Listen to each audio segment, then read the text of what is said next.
Hello friends, आप सभी का ह्यूगो एकेडमी में स्वागत है। तो फ्रेंड्स, आज मैं आपको पढ़ाऊंगा इकाई सेकेंड।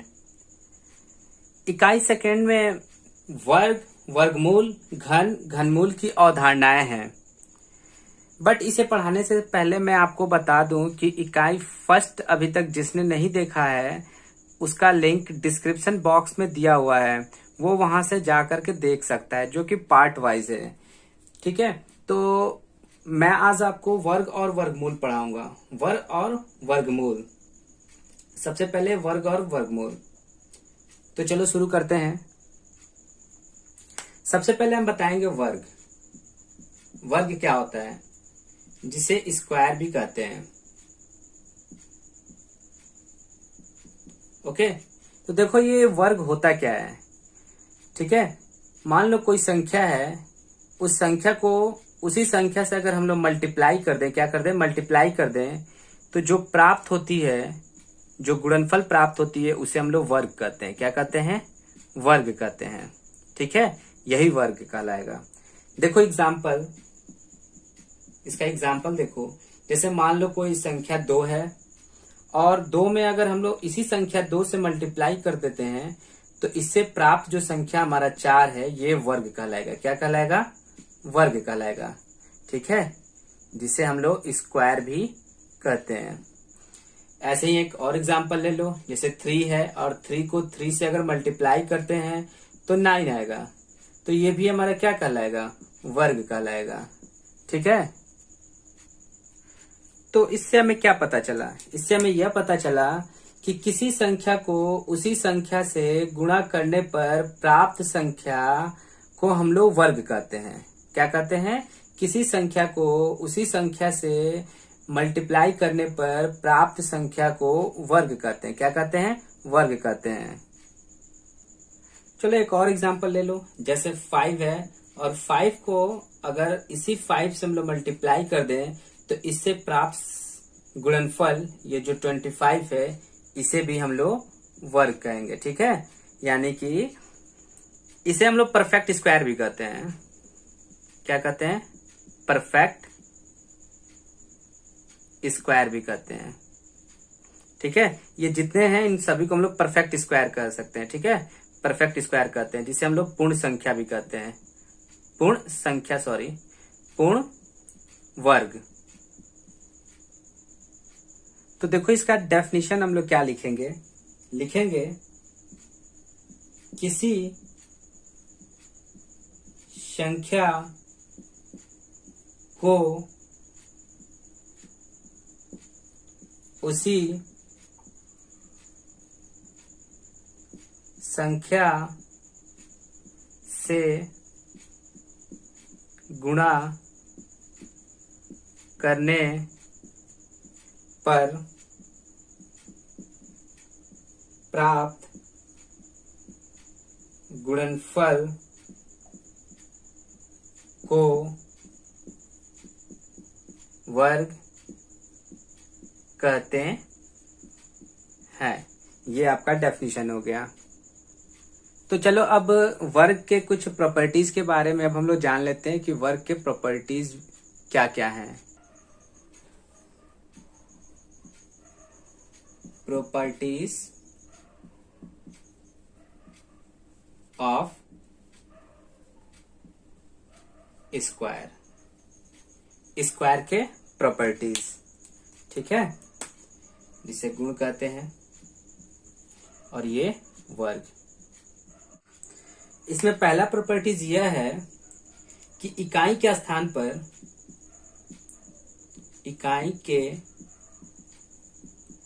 स्थान पर, ठीक है, 2, 3, 7, 8 नहीं हो सकता है।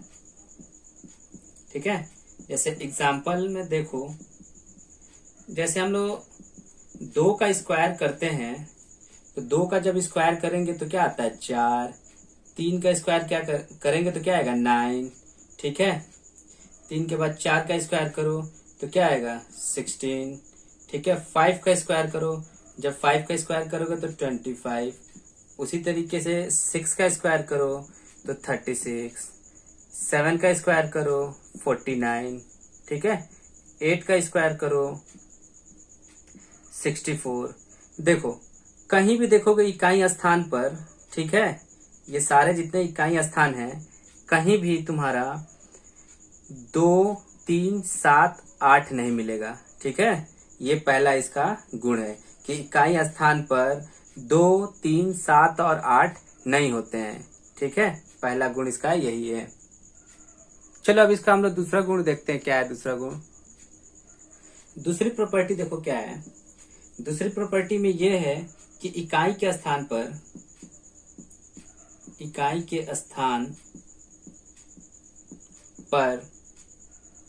0, 1, 4, 5, 6 और 9 होगा,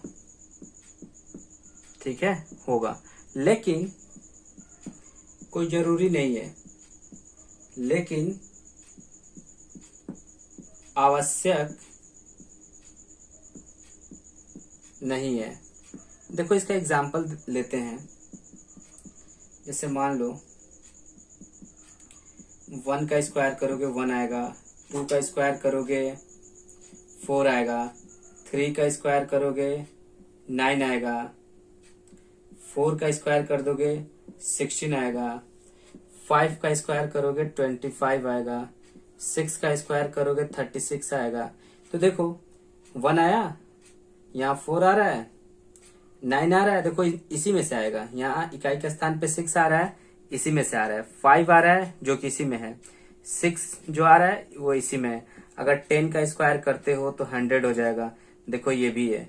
यानी कहने का मतलब है कि इकाई के स्थान पे 0, 1, 4, 5, 6, 9 होगा, जरूर होगा, लेकिन कोई आवश्यक नहीं है कि किसी, जैसे मान लो कि 725 है, तो 725 का हम पूछेंगे कि ये वर्ग है, ये संख्या जो है 725 वर्ग है, तो ये लास्ट का इकाई अंक देखोगे 5 है, और देखोगे कि 5 है और 5 इसमें आ रहा है, तो बोल दोगे कि हाँ है, लेकिन ये तो नहीं है, ये वर्ग नहीं है, ठीक है।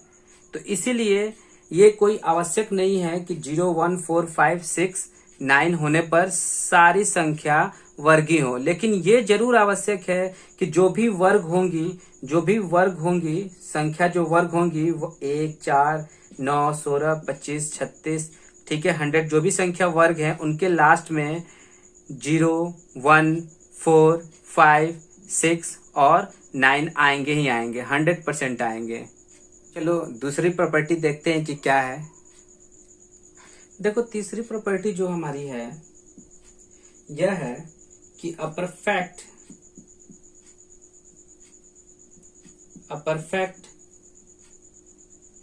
स्क्वायर इज नेवर निगेटिव, ठीक है। परफेक्ट स्क्वायर कभी निगेटिव नहीं हो सकता है। दैट मीन्स वर्ग संख्या जो है, वर्ग संख्या, ठीक है, कभी भी निगेटिव नहीं होती, यानी ऋणात्मक नहीं हो सकती है, निगेटिव नहीं हो सकती है, ठीक है। तीसरा प्रॉपर्टी आपकी ये है। ओके, चलिए अब हम लोग चौथी प्रॉपर्टी देखते हैं क्या है। चौथी जो प्रॉपर्टी है यह है कि किसी संख्या के अंत में शून्यों की संख्या विषम नहीं हो सकती है, ठीक है। यानी कि किसी भी संख्या के अंत में शून्यों की संख्या विषम नहीं हो सकती है। जैसे मान लो 10 है तो इसमें शून्यों की संख्या 1 है जो कि विषम है।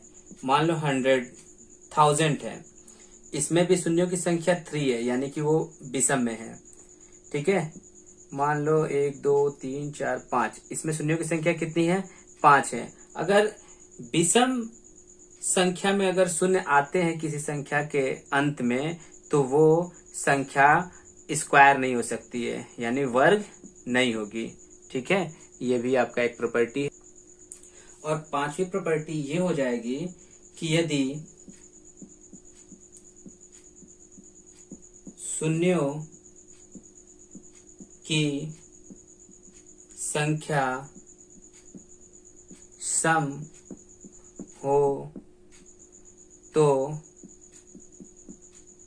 संख्या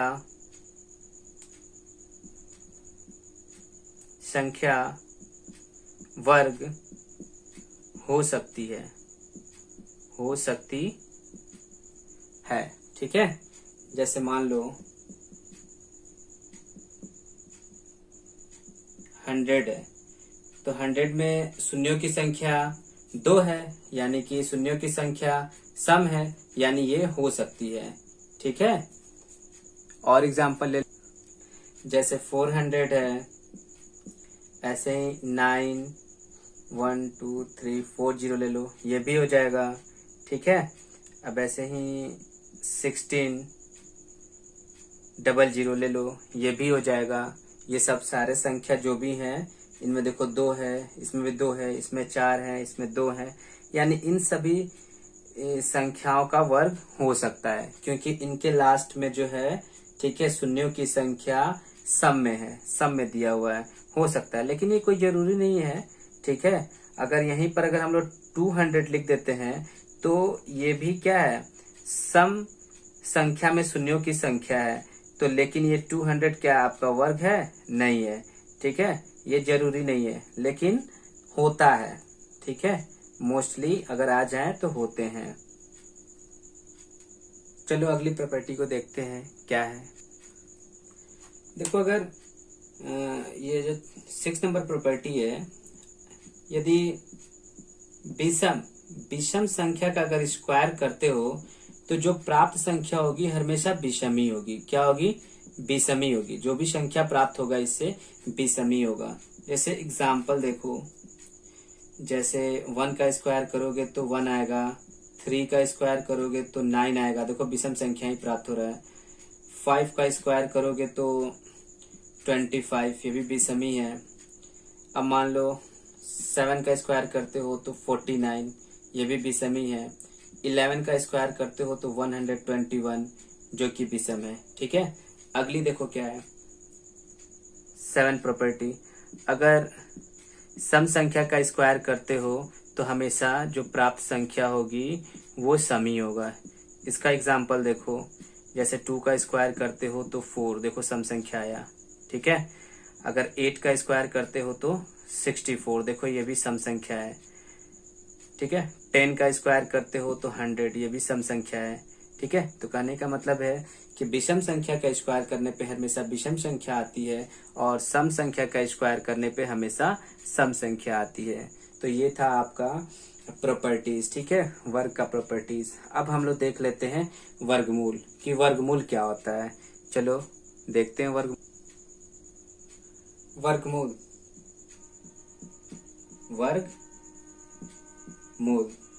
ठीक है, स्क्वायर रूट।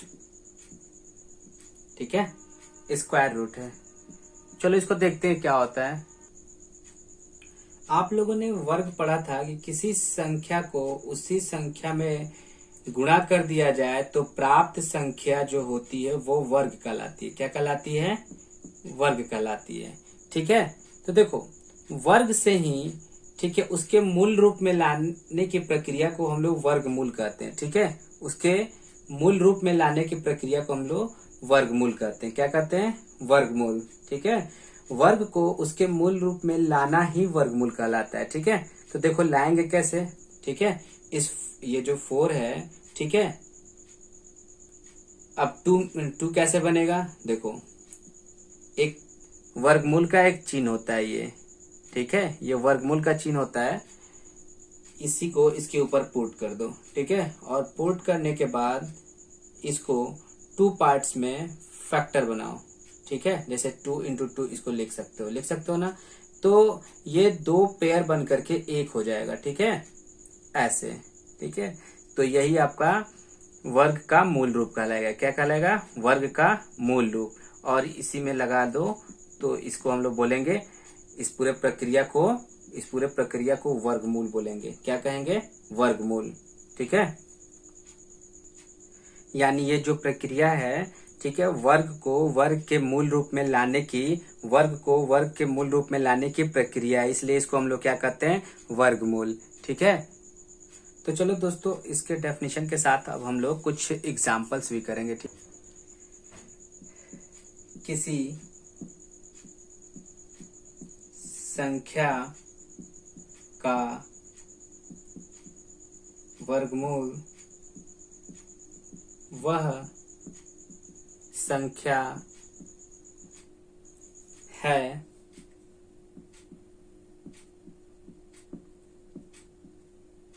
जिसका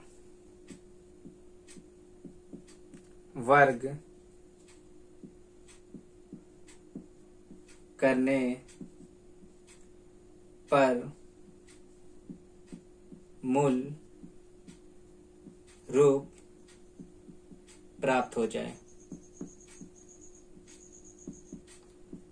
ठीक है, यानी किसी संख्या का वर्गमूल वह संख्या है जिसका वर्ग करने पर मूल रूप प्राप्त हो जाए।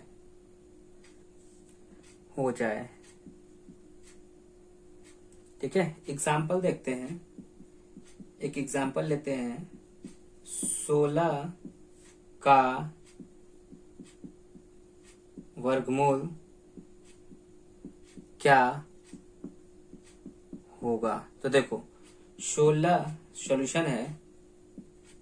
ठीक है, 16 का वर्गमूल बराबर 16 को, ठीक है, इस करनी में लगा दो।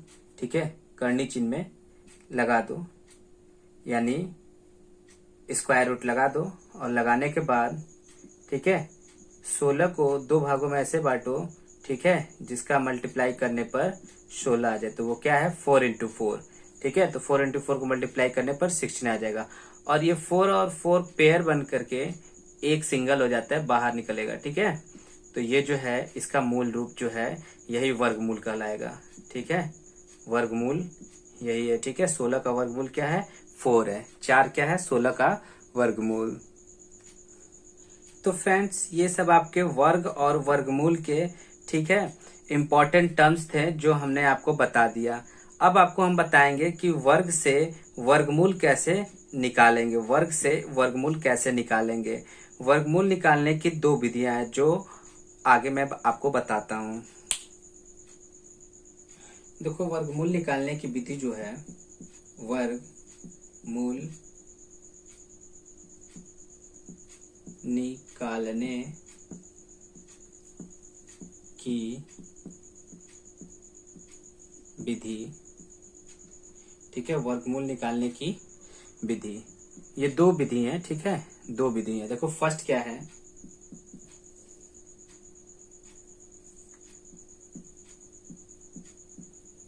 गुणनखंड विधि। ठीक है, सेकेंड जो है भाग विधि है। ठीक है, इसे हम लोग इंग्लिश में कहते हैं बाई फैक्टराइजेशन। क्या है? By factorization. ठीक है, फैक्टराइजेशन मेथड से, और ये लॉन्ग डिवीजन मेथड।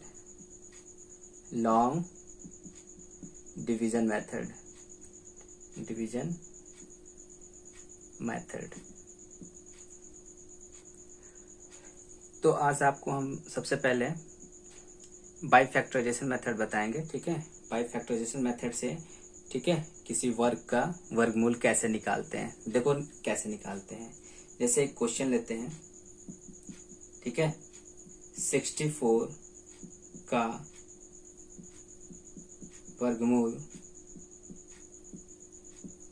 ज्ञात करो। ठीक है, छोटा सा क्वेश्चन है, एग्जाम्पल के तौर पे देखो कैसे करेंगे। 64 का सबसे पहले तुम प्राइम फैक्टराइजेशन मेथड से, ठीक है, ऐसे, ठीक है, यानी गुणनखंड विधि से पहले इसका फैक्टर निकालोगे। देखो, सबसे पहले 2 से करो, 2 से करोगे तो ये 32 हो जाएगा। फिर 2 से करोगे तो 2 1 जा 2 और इसमें 2 6 जा 12, फिर 2 से 8, फिर 2 से 4, फिर 2 से 2, फिर 2 से करोगे तो 1 आ जाएगा। ठीक है, ये जितने भी आए हैं, ठीक है, 64 का वर्गमूल निकालना है ना, 64 को ऐसे लिख करके और वर्ग का चिन्ह लगा दो, और लगाने के बाद, ठीक है, वर्ग का चिन्ह के अंदर, ठीक है, जितने भी ये 2 आए हैं सबको राइट कर लो। कितने टाइम्स हैं? 1 2 3 4 5 6 टाइम है, तो इसको लिख लो 1 2 3 4 5 6 टाइम राइट कर लो। और राइट करने के बाद दो दो का पेयर बनाओ। देखो ये दो दो का पेयर बनाओ, दो दो का पेयर बनाओ। देखो 2 का पेयर बनाना, देखो ये 2 मिलकर के 1 हो जाएंगे, और ये मल्टीप्लाई, और ये 2 मिलकर के 1 हो गए, और ये 2 मिलकर के 1 हो गए। ठीक है, अब इन सभी को मल्टीप्लाई कर दो। ठीक है, तो क्या आएगा? 8 जो है आपका, ठीक है, ये वर्गमूल है, ये आपका आंसर है। तो इस प्रकार से गुणनखंड विधि से हम लोग वर्गमूल निकालते हैं। चलो अब एक और क्वेश्चन देखते हैं। दूसरा एग्जाम्पल है 2304। ठीक है, 2304 का वर्गमूल ज्ञात करो। ठीक है, ये क्वेश्चन है। देखो इसका सोल्यूशन बहुत सिंपल है। 2304 इसका निकालना है। ठीक है, देखो 2 से हो रहा है, 2 1 जा 2, 2 1 जा 2, 1 बचेगा, यहाँ आएगा 10 हो जाएगा, 2 5 जा 10, 2 2 जा 4। फिर करो 2 से, 2 5 जा 10, 1 बचेगा 15, 2 7 जा 14, 1 जाएगा, 2 6 जा 12। 2 से फिर करेंगे, 2 2 जा 4, 2 8 जा 16, 2 8 जा 16। 2 से फिर करेंगे, 2 1 जा 2, 2 4 जा 2 4 जा। फिर 2 से करेंगे, 2 7 जा और 2 2 जा 4। 2 से 2 3 जा 2 6 जा। फिर 2 से करेंगे तो 18, फिर 2 से करेंगे 9, फिर 3 से करेंगे 3 1 जा 3 3 जा 3, और फिर 3 से करेंगे 3 1 जा 3।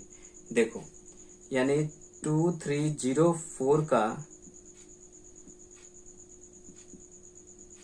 ऐसे लिख करके अंदर ये जितने फैक्टर आए हैं, देखो 2 कितने बार आया है, 1 2 3 4 5 6 7 8, 8 टाइम्स 2 है।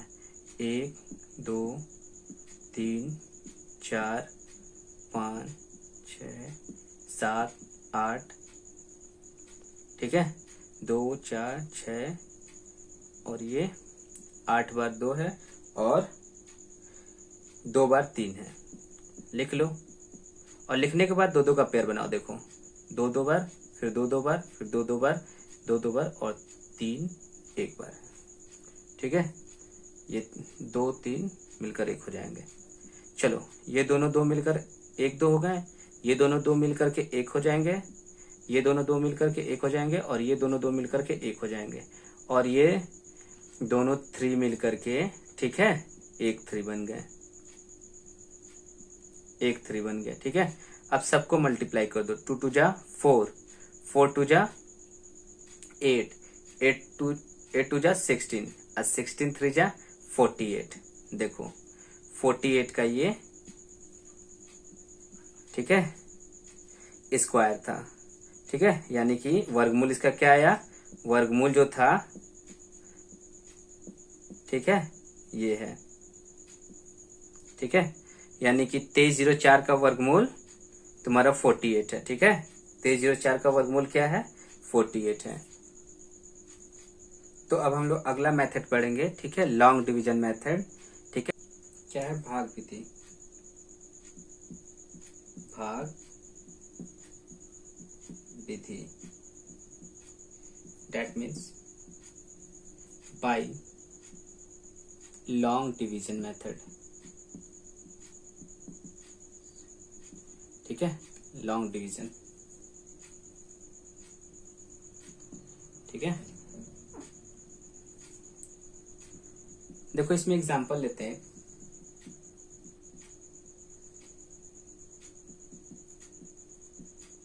सात सौ उनतीस का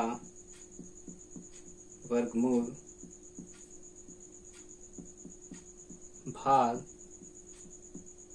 विधि द्वारा ज्ञात कीजिए। देखो इसको कैसे करेंगे। 729 को ऐसे लिख करके ऐसे लाइन खींचेंगे और ऊपर से ऐसे लाइन खींचेंगे, ठीक है। और उसके बाद इधर से दो दो का पेयर बनाएंगे। इधर 2 हो गया, अब इधर 1 बचता है तो एक ही ले लेंगे, ठीक है। अब ऐसे करने के बाद, ठीक है, हम लोग इस 7 को, ठीक है, ये जो 7 है, ठीक है, लिख लेंगे यहाँ पर, ठीक है, लिख लेंगे सोचने के लिए। और देखो क्या करते हैं अगर 1 का टेबल पढ़ रहे हो तो एक ही बार पढ़ोगे, अगर 2 का टेबल पढ़ रहे हो 2 ही बार पढ़ोगे, 3 का टेबल पढ़ते हो तो 3 बार पढ़ोगे, 4 का टेबल पढ़ते हो तो 4 बार पढ़ोगे, ठीक है।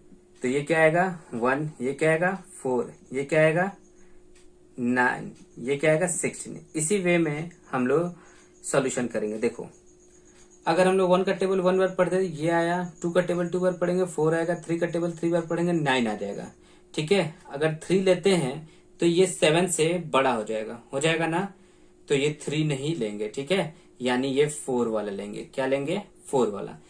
तो ये समझाने के लिए हम लिखे हैं, ठीक है। इसके बाद देखो क्या है कि 2 का टेबल हम लोग 2 बार ही पढ़ेंगे, ठीक है, भाग विधि है, ठीक है। 2 का टेबल 2 बार पढ़ेंगे तो 4 आता है, तो 4 इसके नीचे लिखेंगे, ठीक है। और लिखने के बाद इसको मिटा सकते हो, ठीक है। और लिखने के बाद इसको माइनस करोगे, ठीक है। और ये जो 2 लिखे हो यहाँ पर 2 एक बार लिख करके ठीक इसके नीचे फिर एक बार और 2 लिखोगे, ठीक है। जिसका टेबल पढ़े रहोगे, ठीक है, उसी को यहाँ पर एक बार लिखकर उसके नीचे एक बार और लिखोगे। और 2 का टेबल 2 बार जो पढ़े हो 4 आया है वो 4 इसके नीचे लिखोगे। और लिखने के बाद, ठीक है, इन दोनों को प्लस करोगे, ठीक है। देखो प्लस करने पे ये 4 आएगा और 7 में से 4 को माइनस करोगे तो क्या आएगा 3 आएगा। और ये 29 जो है यहाँ पे राइट कर दोगे। अब उसके बाद क्या करोगे, ठीक है, ये समझ में आ गया ना। देखो अब इसके बाद क्या करोगे, ये जो 4 है, ठीक है, यहाँ पे लिख लोगे। और 4 को यहाँ पे लिखने के बाद, ठीक है, यहाँ पे 1 लगा रहे हो तो 1 से इसमें मल्टीप्लाई करो, ठीक है। अगर इस 4 में, इसी 4 में अगर यहाँ 2 लगा रहे हो तो 2 से ही मल्टीप्लाई करो, ठीक है। अगर इसी 4 में, ठीक है, अगर 3 लिख रहे हो तो 3 से ही मल्टीप्लाई करना पड़ेगा सेकेंड स्टेप में, ठीक है। ये फर्स्ट स्टेप तो बता दिए, सेकेंड स्टेप में तुमको ऐसा करना पड़ेगा। अगर इसको मल्टीप्लाई करते हो तो 41 आएगा, इसको मल्टीप्लाई करते हो 2 2 जा 4, 4 2 जा 8, 3 3 जा 9 और ये 29, ठीक है। तो देखो 41 भी इससे छोटा है, 84 भी इससे छोटा है, 129 भी इससे छोटा है। तो और आगे जाओ, ठीक है, और आगे जाओ। देखो इसी तरह चेक करते हैं कि यहाँ पर हम लोग क्या लिख करके, किस नंबर को यहाँ पर लिख करके उसी नंबर से मल्टीप्लाई कर दें कि इसके बराबर आ जाए या उससे छोटा हो, ठीक है। तो देखो बराबर आ जाए तो बहुत अच्छी बात है, आ जाए तो सही बात है, ठीक है, और नहीं आए तो उससे छोटा आना चाहिए, इससे छोटा आना चाहिए। तो देखो तो इस 4 के बगल में हम लोग क्या लिखें, सोचो तो क्या लिखें कि उसी नंबर से उस नंबर में मल्टीप्लाई करने पर ये आ जाए या उससे छोटा रहे। तो देखो मैं बता रहा हूँ, यहाँ पर अगर 7 लिखते हो और 7 लिखकर 7 से मल्टीप्लाई कर दोगे तो देखो 7 7 जा 49 का 9 कैरी बच्चा 4 और 7 4 जा 28 और 4 ऐड करोगे तो 32 देखो आ जाएगा, ठीक है। यानी कि इस 4 में यहाँ पर 7 लिख करके, ठीक है, उसी 7 से अगर मल्टीप्लाई करते हो, ठीक है, तो ये तुम्हारा, ठीक है, 329 आ जाता है। और जो 7 लिए थे ना, ये जो 7 ले रहे हो यहाँ पर, वही 7 यहाँ पर लिखते हैं, ठीक है, वही 7 यहाँ पर हम लोग राइट करते हैं। अब देखो ये बराबर हो गया और माइनस करोगे तो 0 0 आ जाएगा, यानी कि ये तुम्हारा सॉल्यूशन हो गया। वर्गमूल तुम्हारा ये आ गया, ये 27 जो तुम्हारा था, ठीक है, 729 का, ठीक है, वर्गमूल है। ये 27 का वर्गमूल है 729। तो देखो इसमें हम लोग पहला स्टेप कैसे सोचे थे।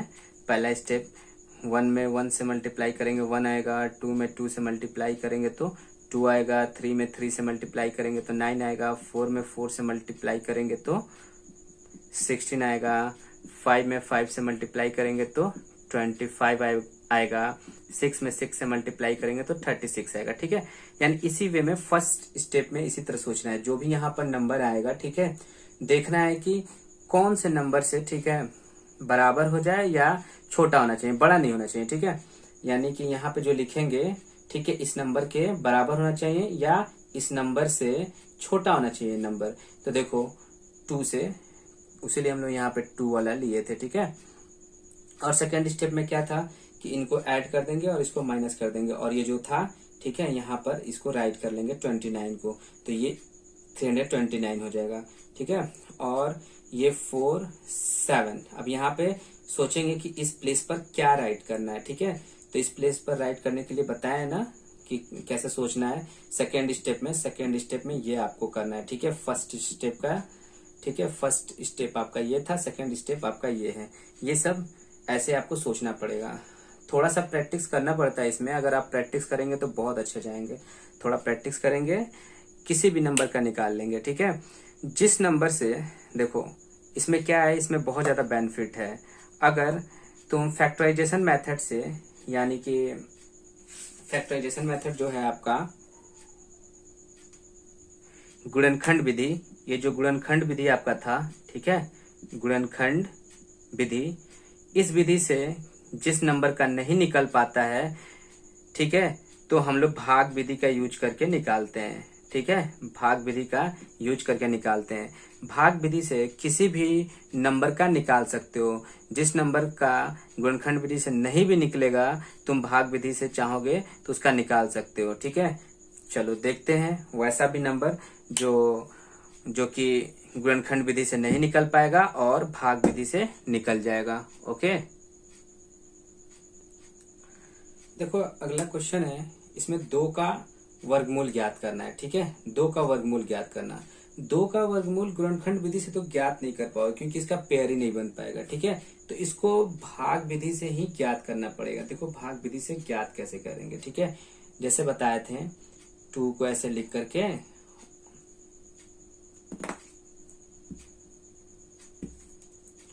2 को ऐसे राइट करोगे और ऐसे करोगे। ठीक है, और करने के बाद देखो ये 2 है ना, यहाँ पे पेयर तो बन नहीं रहा इधर, यानी एक ही है। ठीक है, तो वही मेथड फर्स्ट स्टेप में 1 में 1 से मल्टीप्लाई करेंगे 1 आएगा, 2 में 2 से मल्टीप्लाई करेंगे तो 4 आ जाएगा। देखो 4 आ गया, यानी इस 2 से अधिक हो जाएगा। ये वाला 2 वाला नंबर लेंगे तो ये अधिक हो जाएगा 4, इसलिए 1 वाला ही लेंगे हम लोग। ठीक है, यानी कि 1 का टेबल पढ़ेंगे, यानी 1 का टेबल 1 बार ही पढ़ेंगे। ठीक है, तो क्या आएगा, 1 आएगा। ठीक है, और जो 1 का टेबल पढ़े हुए यहाँ पे लिखो और एक बार और यही 1 नीचे लिख देते हैं, और लिखने के बाद इन दोनों को प्लस करते हैं और इन दोनों को माइनस करते हैं। देखो करो, इन दोनों को प्लस करोगे तो 2 आ जाएगा और इसको माइनस करोगे तो 1 आ जाएगा। ठीक है, अब देखो करते क्या है, इतना करने के बाद यहाँ डेसिमल लगाते हैं। डेसिमल लगाने के बाद यहाँ पर डेसिमल और ये डबल डबल जीरो ऐसे करके बढ़ा लोगे और इधर से 2 2 का पेयर बना लो। ठीक है, और बनाने के बाद ये 2 जीरो यहाँ पर राइट कर लो। ठीक है, नीचे लिख लो।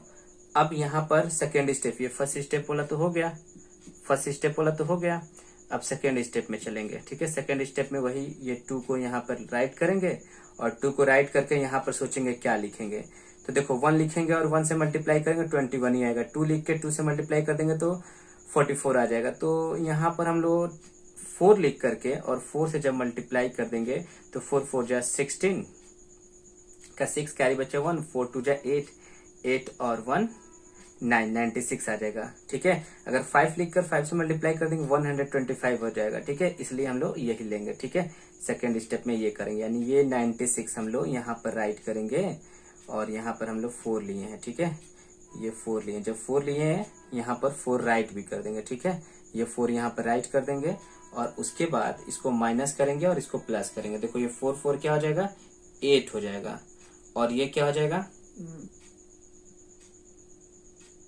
ये तुम्हारा 2 हो जाएगा, और इसको माइनस करोगे तो क्या आएगा, 4 आएगा। फिर यहाँ पर 00 यहाँ पर राइट कर लोगे। राइट करने के बाद यहाँ पर सोचो, अगर 1 लिखते हो तो 200 1 से मल्टीप्लाई करोगे, 1 लिखकर 1 से ही मल्टीप्लाई करोगे, 1 लिखकर 1 से मल्टीप्लाई करोगे तो क्या आएगा, 281 ही आएगा। देखो 2 लिख लो, अगर यहाँ 2 लिख लोगे तो 400 से अधिक हो जाएगा, तो 1 ही सही है। ठीक है, 1 ही लिखना यहाँ पर सही है थर्ड स्टेप में। ठीक है, थर्ड स्टेप में हम लोग 281 में 1 से ही मल्टीप्लाई करेंगे तो 281 आ जाएगा। ठीक है, यही लेंगे। अगर 2 से मल्टीप्लाई करेंगे तो इस 400 से अधिक हो जाएगा, अगर यहाँ 2 और 2 लिख देंगे तो यही सही है। ठीक है, और 281 आ रहा है, इसको माइनस करो। ठीक है, और इसको प्लस करो, 1 1 को ऐड करेंगे 2 हो जाएगा, और ये 8 और ये 2 ऐसे राइट कर लेंगे। ठीक है, और करने के बाद इसको माइनस करो। देखो 10 में से 1 जाएगा 9, 9 में से 8 जाएगा 1, और 3 में से 2 जाएगा 1। ठीक है, फिर ये 00 यहाँ पर राइट कर लो। देखो 00 राइट करने के बाद यहाँ पर सोचो अब क्या लिखोगे। फोर्थ स्टेप है वो कौन सा स्टेप है, फोर्थ स्टेप। ठीक है, ऐसे ही बढ़ते जाओगे। तो यहाँ पर हम लोग 282 में 1 लिखेंगे तो इससे बहुत ही कम आएगा। अगर यहाँ 2 भी लिख देते हैं, ठीक है, यहाँ 2 लिखकर 2 से मल्टीप्लाई करते हैं फिर भी कम आएगा। यहाँ पर देखो मैं बताता हूँ 4 लिखना पड़ेगा। ठीक है, ये तो तुमको सोचना ही पड़ेगा। ठीक है, यहाँ पे 4 लिखना पड़ेगा, और 4 लिखकर जब मल्टीप्लाई करेंगे 4 4 जा 16 का 6 कैरी बच्चा 1 4 2 जा 8 9 4 8 जा 32 का 32 और 32 का 2 कैरी बचा 3 4 2 जा 8 और ये 11। ठीक है, इतना आया जो कि इससे छोटा है। देखो 1 1 2 9 6 यहाँ पर लिखेंगे, और यहाँ पर ये 4 बार जो पढ़ रहे हो यहाँ पर, यहाँ भी, और ये जो पढ़े हो ये 4। देखो ये वाला 1 जो है छूट गया, यहाँ पे लिखना था। ठीक है, ये वाला 1 यहाँ पे, और ये वाला जो 4 है ये यहाँ पर। ठीक है, देख लो ये 1 वाला यहाँ, ये 4 वाला 4, ये 1 यहाँ, ये ऐसे जाता है। ठीक है, अब देखो इसको फिर माइनस करोगे, इसको प्लस करोगे। ठीक है, तो डेसिमल डिजिट जो है, डेसिमल डिजिट के बाद 2 या 3 तक, ठीक है, ज्ञात कर लेते हैं, उसके बाद छोड़ देते हैं। तो ये था तुम्हारा फर्स्ट सेकेंड थर्ड स्टेप करके ऐसे ऐसे क्वेश्चन को सॉल्व करते हैं। ये रफ वर्क है, ये जितना था ये सारा जो है रफ वर्क है। ठीक है, ये सारा रफ वर्क है। ठीक है, ये कहीं साइड में सोच सकते हो, ये साइड में कहीं लिख करके देख सकते हो। ठीक है, इतना होने के बाद देखो क्या करते हैं, ये सोचने वाला था। ठीक है, इसको सोचोगे ऐसे ऐसे करके। ठीक है, धीरे धीरे आ जाएगा, तो सोचने के लिए ऐसे लिखना नहीं पड़ेगा बार बार। ठीक है, प्रैक्टिस करोगे आ जाएगा। अब देखो क्या है, ये जो अंडर रूट ये 2 का जो निकालना था। ठीक है, 2 का जो वर्गमूल ज्ञात करना था। ठीक है, तो ये 2 का जो वर्गमूल आया है, क्या आया है 1.414। ये जो है आपका आंसर है, यही आंसर आया है। तो देखो ये था आपका अंडर रूट 2 का, ठीक है, वर्गमूल। ठीक है, 2 का वर्गमूल था, इतने इजिली फाइंड कर लिए। दोस्तों अगर आपको आज का सेशन अच्छा लगा हो तो लाइक सब्सक्राइब कर दो, और अगला टॉपिक हम कल के वीडियो में डिस्कशन करेंगे। आज के लिए धन्यवाद।